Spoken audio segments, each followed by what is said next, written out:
史》呢套漫畫咧，其實係一個大作。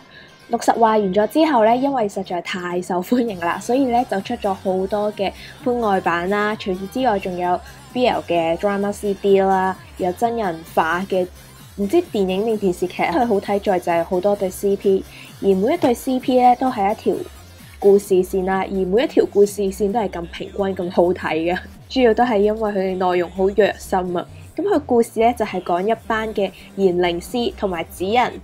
嘅之間嘅事啦。言靈師咧就係一啲你當係有超能力嘅人啦，佢哋可以單用言語就進行呢個物理嘅攻擊，係啦。不過呢種攻擊咧傷害到人哋之外咧，佢會用同樣嘅方式傷害到自己。咁紙人嘅存在咧就係承受住呢啲咁嘅攻擊啦，就係幫呢個言靈師去療傷嘅。咁變咗所有痛苦都會喺紙人度，係咪好慘咧？誰明君的鳥獸百科，誰明君定徐明君我都唔清楚。係啦，個漫畫咧最重要一點就係佢係純愛，而我記憶當中佢係冇 H 嘅成分，但係咧你睇完之後就覺得好治療，因為佢入邊無論係小獸啦，定啲動物啦，定係小公都係超級可愛嘅。咁佢嗰個故事內容咧就係大概講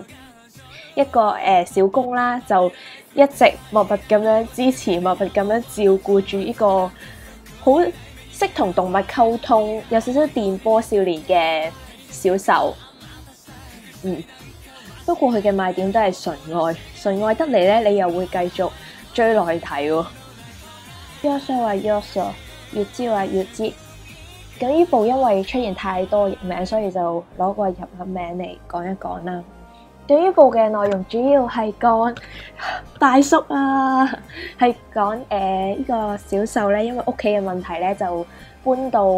同大叔一齊住。咁小獸係一個好賢妻嘅小獸啦，就係一個好賢妻嘅侄仔。咁佢就負責照顧佢叔叔嘅日常生活啦，飯又係佢煮啦，掃又係佢打啦。咁樣就慢慢發覺到兩個人嘅感情開始有少少嘅變化啦。叔叔最好一點係開頭佢並唔知道呢種感情係可以稱為愛，但係慢慢發覺原來自己都係中意佢喎。而因為叔叔係成熟噶嘛，所以佢知道自己中意侄仔之後，佢都好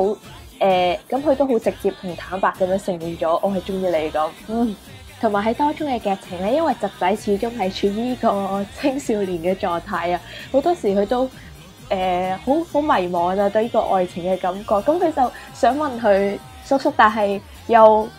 唔夠膽問類似之類嗰啲啊，就會搞到好心癢啊！成件事係隱密遊戲咧，咁我會稱為係一個大型嘅漫畫啦，因為佢嘅劇情唔會太勉強啦，好多時都係好合情合理。咁佢主要個內容咧就係講一個失婚嘅有一個女嘅爸爸啦，而呢個女咧做得最好嘅一點咧就係佢會定時定候咁樣病，因為小公係醫生嚟噶嘛。咁呢個兒科醫生咧已經講到明自己係基嘅啦。咁而呢一個失婚爸爸咧就係嗰啲花花公子娃娃下嗰啲。咁主要都係睇一個兒科醫生點樣可以將失婚爸爸攞到手。係啦，咁當中失婚爸爸係唔承認自己係基啦，所以就好多時就同呢一個醫生出現咗一個角力嘅情況啦。即係佢自己係中意佢，但係又唔夠膽承認嗰啲，咁係靠呢個兒科醫生一步一步咁樣融化佢冰封嘅內心。呢個比較特別在咧，佢就唔係虐小獸嘅，就係虐小公，即係呢一個好成熟嘅醫生啦。因為失婚爸爸嘅成日15、16咁嘅心情咧，令到呢一個醫生都唔知點樣對付佢好，呢一點先係最好睇。輪到山田貓老師嘅奇同埋準系列啊！咁佢呢個故事咧，其實都出咗好多本漫畫噶啦。首先就係男人心啦，就係講佢哋邂逅跟住點樣相識，然之後點樣開始拍拖。咁鼓動的戀心咧，就係佢哋拍拖嗰陣嘅事啦。之後嘅真實之心啊、友情的心啊、咩悸動的心同埋重溺的心咧，都係講一啲小故事。會講下小受飲醉酒嗰陣啊，咁啊小公冇咗眼鏡嗰陣啊，跟住講下小公餵下小受食雪條啊咁樣啦。呢個咧好睇在咧就係大叔真係好有型啊！點解可以咁有型噶？一個成熟嘅男人好難抵抗，同埋呢個小受真係好可愛。佢嗰啲行為舉止咧係符合一個社會人嘅原則，但係又不失呢一個可愛趣致嘅部分，令到呢一個我好明白大叔嗰種好想戲弄佢嘅心態，因為我見到呢個小受我都好想戲弄佢，而我睇住個漫畫咧就係大叔代替我戲弄佢，跟住又可以睇到咁有型嘅大叔。嚟到一啲畫得比較露骨嘅漫畫，即係呢一堆漫畫咧，我係為咗睇 H 先睇嘅咯，好坦白哦。係啦，咁 Leopard 白皮書咧，咁就係講一個男公關俱樂部裏面男公關嘅故事啦。咁佢涉及住黑幫啊、錢啊、拳擊啊。都係比較偏黑幫嗰類少少嘅，不過佢中間咧有一 pair 咧就係師生戀嘅，咁就中和翻呢一個咁黑幫嘅氣氛啦。佢成個畫風我就覺得麻麻嘅，不過都可以堪稱上為華麗嘅，而且佢描寫 H 嘅部分係非常之多噶，係會佢個多個程度係可以令你一直咁樣追落去睇咯。同埋無論小受嗰個咧。佢個性格都有少少小公 feel 噶，係都係好強烈噶，令到做小公嗰個咧係要用更加強烈嘅手段去馴服呢一種嘅小受咯。黑貓男友系列又係一套好受歡迎嘅漫畫啦，咁佢就係分咗3 part 嘅，咁有黑貓男友的玩法啦，咁就係講佢哋邂逅追求跟住一齊。然之後黑貓男友的撒嬌法咧就係講佢哋已經喺一齊，跟住有少少呷醋啊之類嘅劇情啦。之後輪到黑貓男友的哭泣方法就係講佢哋兩個一齊住嘅故事。咁呢套漫畫重點就係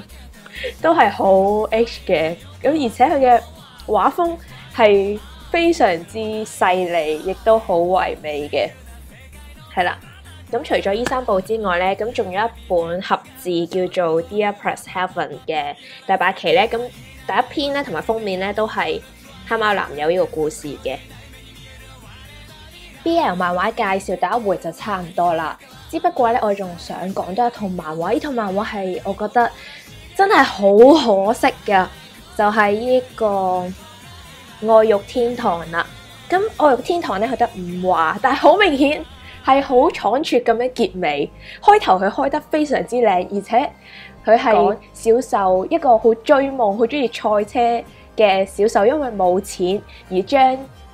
自己賣身當住賣身先啦。咁小公就教佢點樣做一個高級嘅男公關，佢哋兩個嘅感情都慢慢出現變化咁樣啦。但係佢哋又唔可以喺埋一齊喎，因為小受以為小公淨係視佢哋一班男公關為商品，咁啊小公以為小受咧淨係為咗賺錢先嚟呢一度嘅啫。咁而且咧，當佢育成緊佢，即係教緊佢點樣做男公關嗰陣，已經係多番咁羞辱佢，所以令到佢哋兩個喺埋一齊變得好冇可能。不過就係咁先好睇嘛。但係真係好可惜，第5話就完咗。